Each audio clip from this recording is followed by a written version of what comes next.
اور پورا جو نظام ہے, چاہے PHE ہو, RNB ہو, اریگیشن ہو, ہیلتھ ہو, ایجوکیشن ہو, کوئی بھی ڈپارٹمنٹ دیکھ لیجئے, 20-25 سال سے یہ بہت ہی معمولی رقم پہ کام کرتے ہیں اور کئی لوگوں کو تنخواہ بھی نہیں ملتی ہے.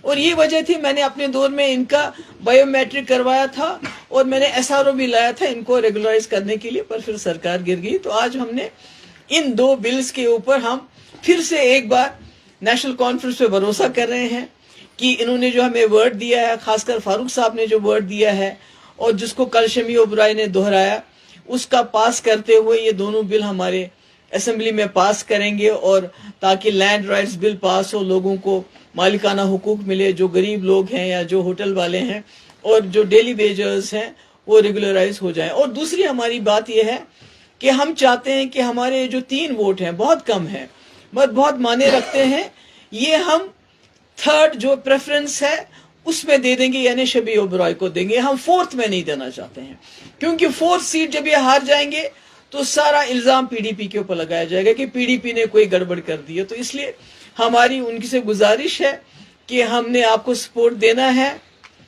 مگر جو ہم ووٹ ڈالیں گے وہ ہم شبی اوبرائے کے اس کو پریفرنس دیں گے, ہم 4th میں نہیں دیں گے. آپ اپنے ووٹ ان کو ڈائیورٹ کر لیجئے 4th سیٹ میں, پر ہم 3rd سیٹ میں آپ کا سپورٹ کریں گے, کیونکہ ہم نہیں چاہتے ہیں کہ کل کو اگر 4th سیٹ BJP جیت جاتی اور ہار جاتے ہیں تو آپ جو اپنی ناکامی کا جو ہے ٹوکرا ہمارے سر پہ پھوڑیں. تو that's all. Thank you.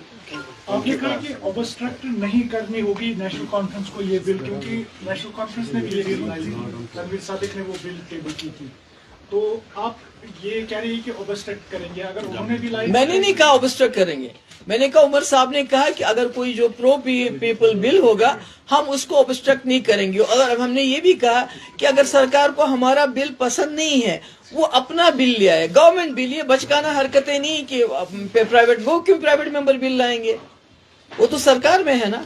Private member بل تو ہم لائیں گے نا, ہم اپوزیشن میں. وہ تو اگر وہ کوئی چیز کرنا چاہتے ہیں تو گورنمنٹ بل لائے, ہم بھی سپورٹ کریں گے, یا ہمارے بل کا سپورٹ کریں یا اپنا بل لا کے ہمارا سپورٹ لے لیں.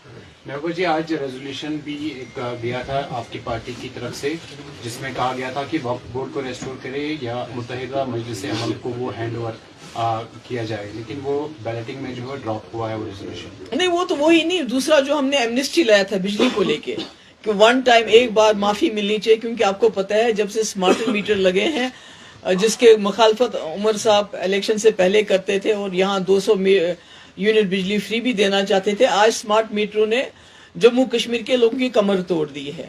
تو ہم نے ایک لایا تھا ریزولوشن, فیاض صاحب نے لایا تھا, یہ کہہ کے کہ 1 ٹائم ایمنسٹی ملنی چاہیے لوگوں کو, خاص کر غریب لوگوں کو جو وہ اتنا بل نہیں دے پاتے ہیں.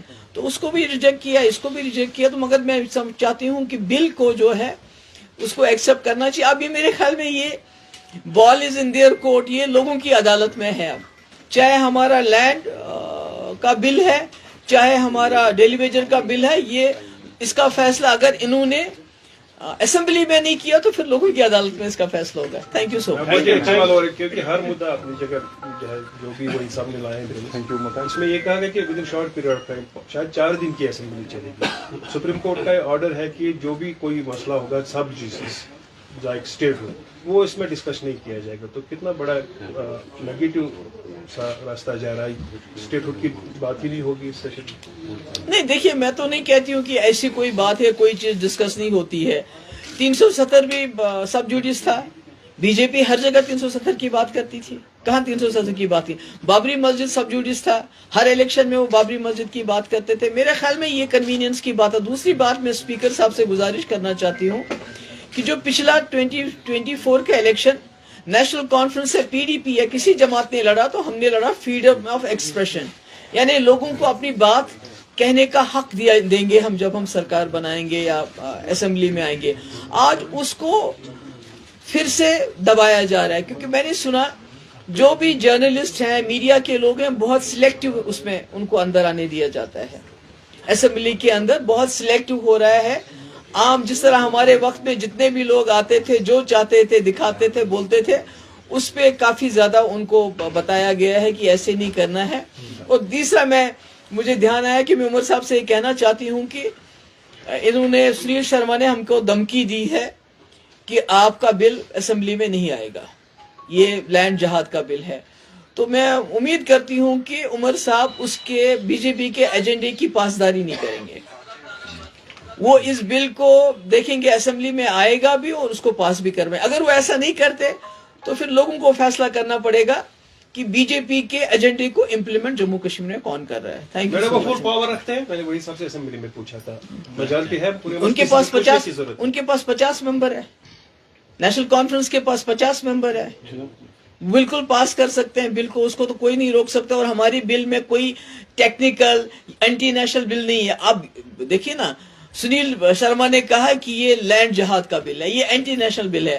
تو اگر عمر صاحب بھی ایسا سمجھتے ہیں, ہمارے اسپیکر صاحب بھی ایسا سمجھتے ہیں, پھر وہ اور بات ہے. پھر اس کا مطلب کہیں نہ کہیں جو کانگریس کو راجیہ سبھا سے باہر رکھا گیا, کس کے ایجنڈے کی اوپر ان کو رکھا گیا باہر, وہ تو سوچنے والی بات ہے. اور اگر آج ہمارا لینڈ کا بل باہر رکھا جائے, اس کو ووٹ نہیں کیا جائے, تو اس کا مطلب ہے کہ جو سنیل شرما نے دھمکی دی اس کو نیشنل کانفرنس پورا کر رہی ہے.